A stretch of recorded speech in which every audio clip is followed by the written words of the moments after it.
tambola tout le monde des akara bien moins l'équipe des abos. Oh God. Nan sala ibo mote. Nan abeta okara. Pourquoi? Parce que dans l'homme, il y a la recherche du bonheur. Et si tu recherches ce bonheur pour la gloire de Dieu, il n'y a pas de mal. Mais il y a un chemin pour expérimenter ce bonheur.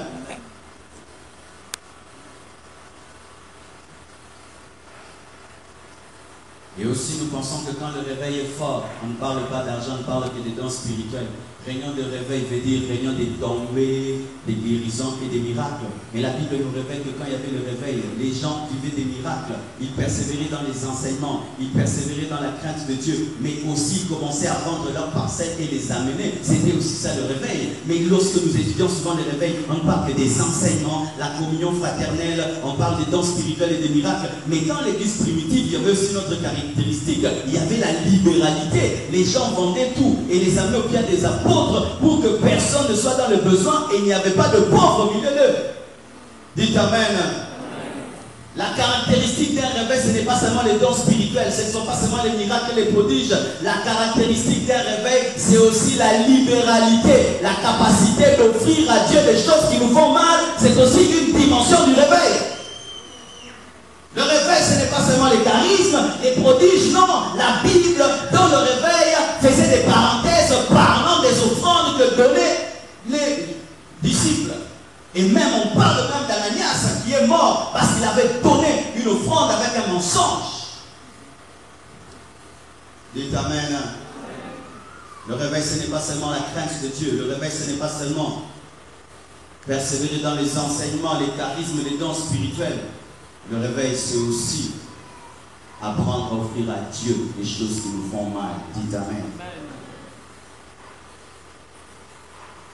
La Bible dit que ta volonté soit faite sur la terre comme au ciel.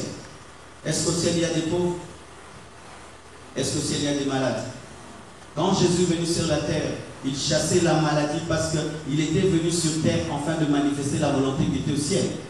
Mais aussi, lorsque l'église primitive a commencé, la Bible dit qu'il n'y avait plus de pauvres au milieu d'eux, parce que la volonté de Dieu était que ce qui est au ciel se fasse sur terre. Et comme au ciel, il n'y avait pas de pauvres, quand l'église primitive a commencé, il n'y avait plus de pauvres. Lorsque nous sommes à la recherche de la richesse, c'est la recherche de la volonté de Dieu, parce qu'au ciel, il n'y a pas de pauvres, au ciel, il n'y a pas de pécheurs, au ciel, il n'y a pas de malades. Mais nous ne devons pas seulement rechercher la sainteté du ciel, la guérison du ciel, la délivrance du ciel, mais aussi la richesse du ciel. Parce que si tu vas au ciel, il y a la richesse au ciel. Tout est glorieux. Il n'y a pas de pauvreté au ciel. Je vais entrer dans la pratique. Mes frères et sœurs, ce n'est pas normal que nous puissions aujourd'hui adorer Dieu et donner des offrandes qui n'ont pas de sens. Parce que des fois, frères, quand nous nous rassemblons ici, nous tous, des fois on donne une offrande de $100. Des fois, surtout quand on avait commencé au début à l'IBT, on pouvait être nombreux comme on est là, offrande de tous ces papas, de toutes ces mamans, de ces jeunes frères et sœurs qui brillent là, $100. C'est rare qu'on atteigne une offrande de $1000 un dimanche. De $1000. D'ailleurs, est-ce que c'est déjà arrivé? Déjà? Non, les diacres.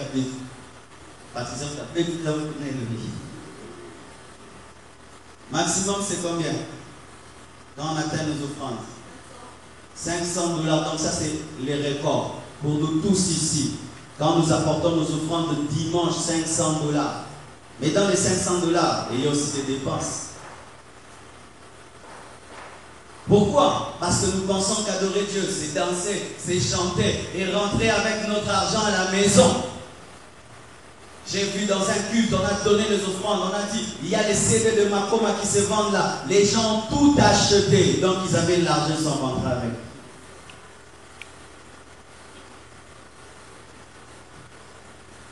Adorer Dieu sans donner ses biens n'est pas biblique. Et parler de tout et avoir honte de parler de l'argent, ce n'est pas aussi biblique. Amen. Prédicateur, parler de tout et avoir peur de parler de l'argent, ce n'est pas biblique. Parce que Jésus a parlé de l'offrande, les apôtres ont parlé de l'offrande. Être là, le ciel, la terre, la guérison, la délivrance, la sainteté, mais jamais parler de l'offrande, ce n'est pas aussi biblique. l'autre de donner sans donner soi-même. Prédicateur, ce n'est pas aussi biblique. J'ai remarqué que souvent les prédicateurs ne donnent pas. Donner, donner, donner, donner. Quand ils donnent. Septième principe d'y donner. Huitième principe, les mystères d'y donner. Et par exemple, après citer. Après tu en fais ça.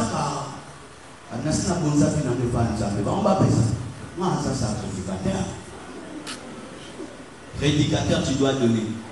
Quand tu ne donnes pas, tu bloques l'esprit du dans l'église. Toi-même qui prêches, tu dois donner et avoir la vie du donner. Ce n'est pas aux fidèles de donner. Toi maintenant tu comptes les offrandes. Non, toi tu donnes aussi comme un exemple.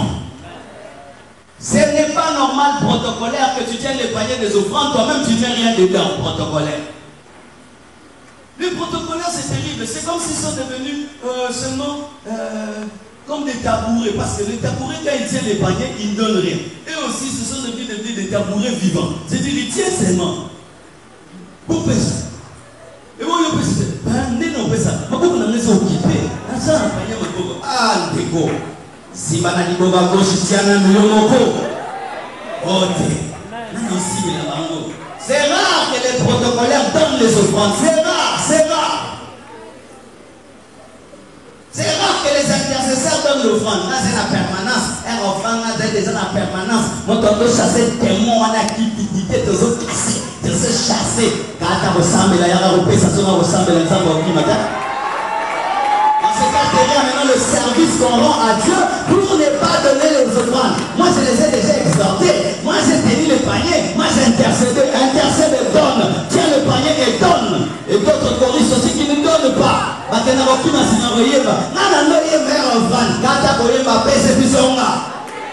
jour, quelqu'un m'a écrit un SMS. J'ai remarqué que vos choristes ne donnent pas les offrandes. À combien il a payé ça? Même si tu vas payer ça. Oui, j'ai remarqué que beaucoup de choristes ne donnent pas les offrandes. Pesa makako, pesa makako, pesa makako. Voilà, Pesisco, panier comme pesa makako. Okozala mokola, naba nzeko ebele.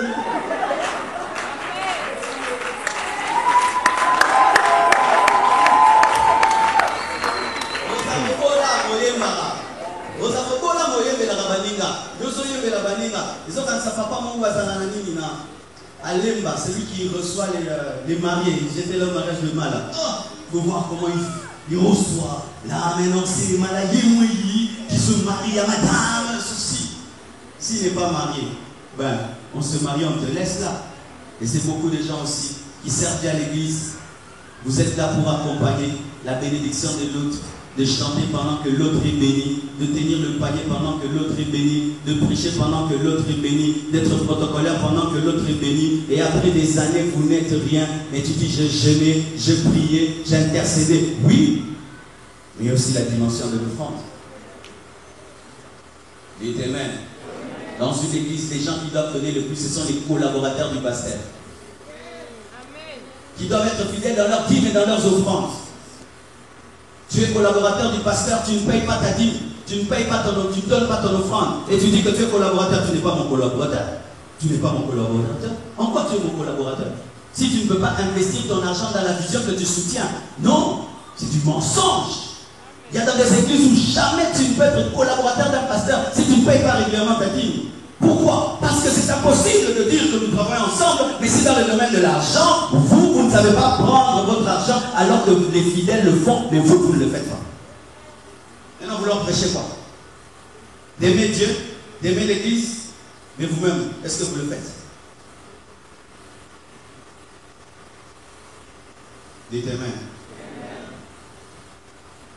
Celui qui n'adore pas avec ses biens n'est pas différent d'un âne et d'un esclave. Je voudrais même arrêter là.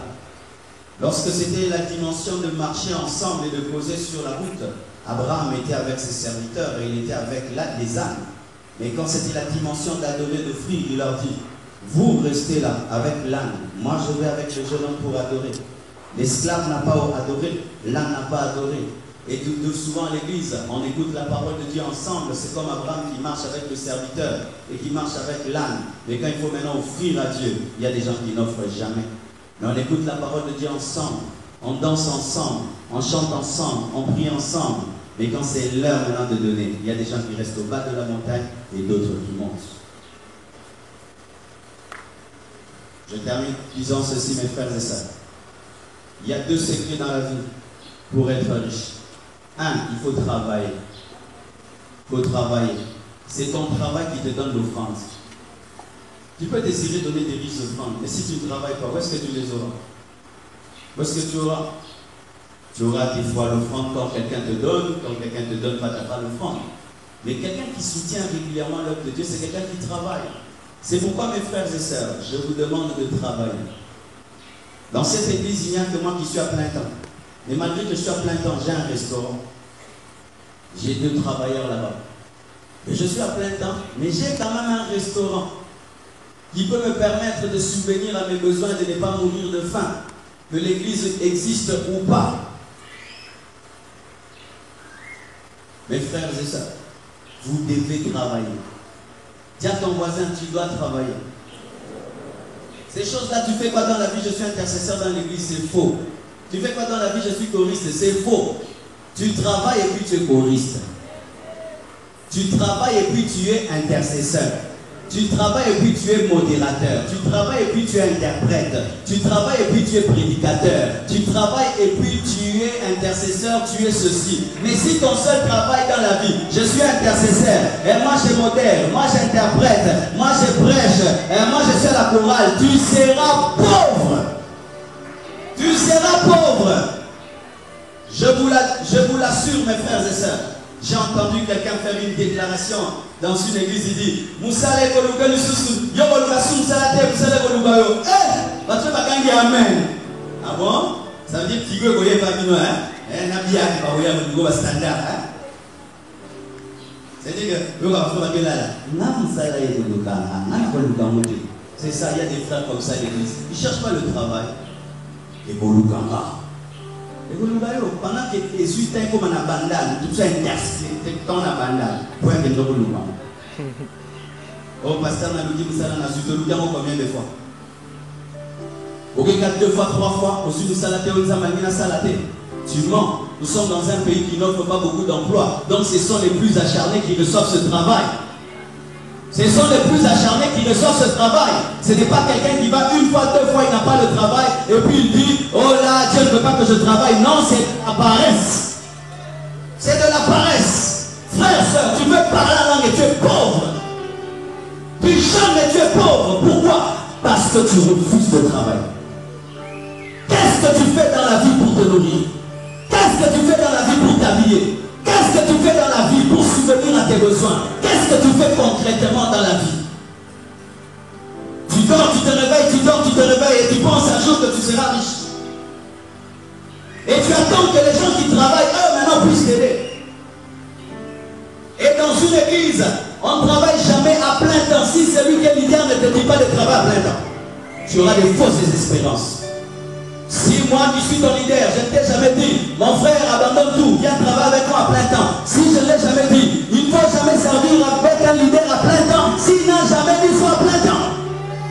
Tu risques d'être pauvre et avoir de fausses espérances. Soyez sûrs que je vous le dise, parce que j'ai vu les jeunes frères et sœurs détruire leur futur avec des espérances.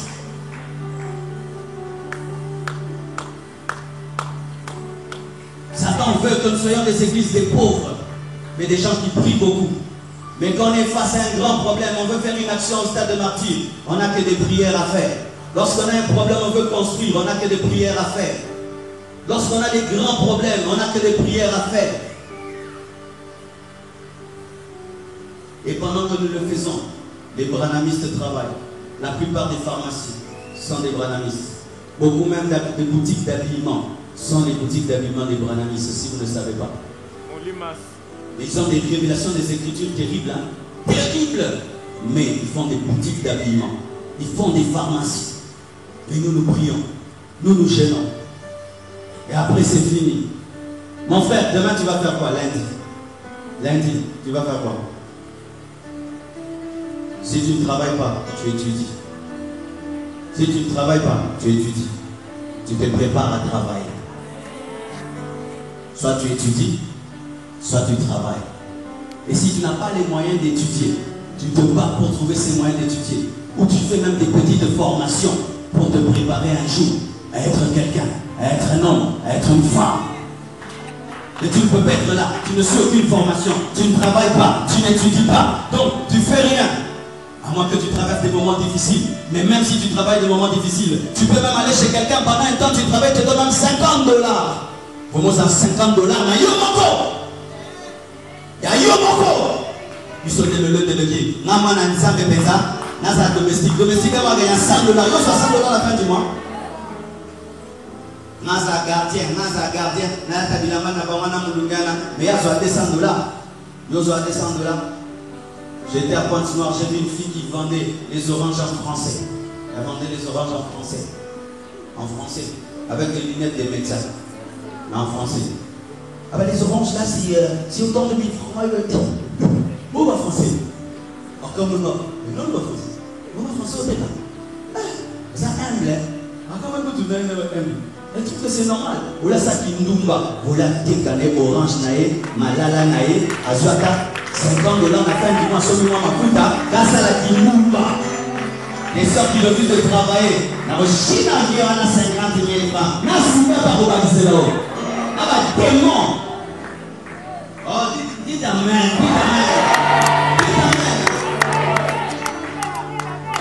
Le même boulot que vous refusez de faire au Congo en Europe, vous le faites, vous lavez les assiettes.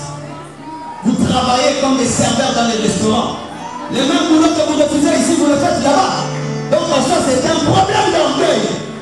On m'a montré les gosses à Tony, on m'a bombé pour lui. Il n'a pas seul. Il n'a pas seul. Tant que tu t'as ramassé. Depuis ma sana qui n'a pas rien pour moi. Il n'a pas seul.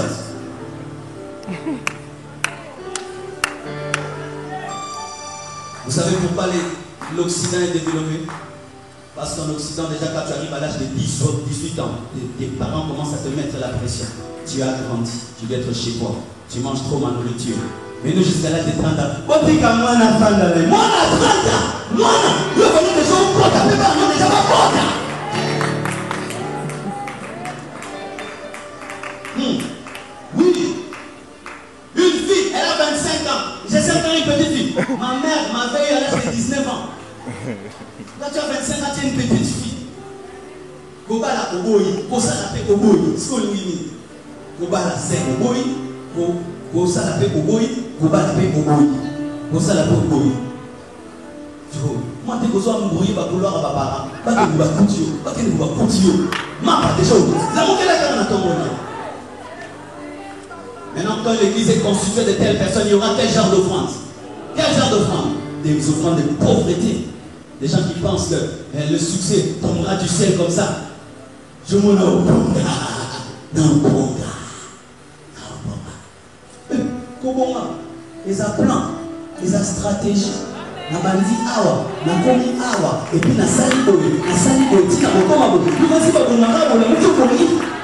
Ce qui les gens bandi ko bon ngano siko te ko bon ngate.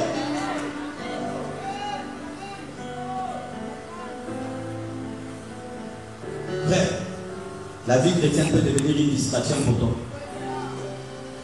Aux âmes, vous la voyez.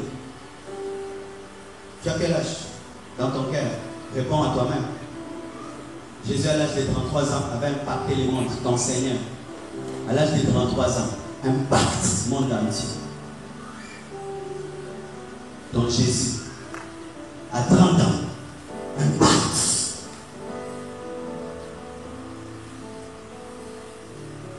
Maman, ton mari te donne $1000. Mais apprends même à mettre un peu d'argent à côté pour commencer même une affaire. Pour commencer une affaire. Et la deuxième chose qui bénit après le travail, c'est savoir donner à Dieu. Savoir donner aux autres, savoir donner à ses serviteurs. C'est la deuxième chose qui bénit. Après avoir travaillé, dans le fruit de ton travail, tu donnes ta dîme, tu donnes ton offrande. Tu bénis les hommes de Dieu. Tu aides les pauvres, tu aides les malheureux, les nécessités, les veuves, les orphelins. Dieu t'arrosera. Quand on vient à l'église, on ne prépare pas que sa cravate. On ne prépare pas que sa chemise. Pas seulement ses cheveux. On prépare aussi son offrande. Ça fait partie du culte. Il faut voir comment est-ce que les gens prennent le temps pour préparer leur veste et leur cravate. Et ils sortent, ils oublient même l'offrande. À quoi ça? Mais que vous avez l'offrande, non? Mais vous avez la cravate, parfum que vous avez. Alors que vous avez l'offrande. C'est parce que dans notre tête, l'offrande ne fait pas partie du culte. Qu'est-ce que tu vas faire de tes beaux habits? C'est nous qui les voyons. Tu offres à Dieu tes beaux habits quand tu les portes. Tu vas offrir à Dieu aujourd'hui une belle cravate. Quelqu'un qui vient en culotte et en babouche, mais qui offre à Dieu le meilleur de lui-même. Il a fait un meilleur culte que nous, qui sommes bien habillés, mais qui n'avons rien amené. Oui, quelqu'un qui vient en culotte et en babouche, mais il donne à Dieu le meilleur de lui. Et plus que quelqu'un qui est bien habillé là, mais qui ne donne rien à Dieu. Alors quand vous préparez vos cultes, tu prépares ta veste, ta cravate, tu prépares ton offrande du prophète, ton offrande, ta dîme, ton action de grâce. Dieu m'a béni cette semaine. Dieu a fait ceci pour moi. Tu le mets. Et tu verras comment est-ce que Dieu te bénira. Il y a quelque chose que j'ai toujours senti dans ma vie. Quand je donne à Dieu quelque chose, ou que je donne à quelqu'un quelque chose qui me coûte, sans même voir quelque chose en retour, je me sens riche. Et ça, là, bon, ouais. Oh, ça dit que on a mis bien, on a mis kilo. Les égoïstes, bazar, pépélé. Mais les gens qui donnent, qui sacrifient. Il y a dans ma vie quelqu'un. Non, quand vous savez, maman, vous avez normal. Non, elle a une dimension de donner, non, exceptionnelle. Mais Dieu la visite toujours dans ce domaine-là. Quelle est la dernière fois que tu as vraiment donné à Dieu quelque chose qui te coûte? Mais quelle est la dernière fois que tu as fait quelque chose pour toi-même qui te coûte? Et tu vas comprendre à quel point tu es devenu égoïste. Quelle est la dernière fois que tu as fait pour toi-même des choses qui te coûtent? Et quelle est la dernière fois que tu as fait pour Dieu quelque chose qui te coûte? Que Dieu vous bénisse. Acclamons le Seigneur.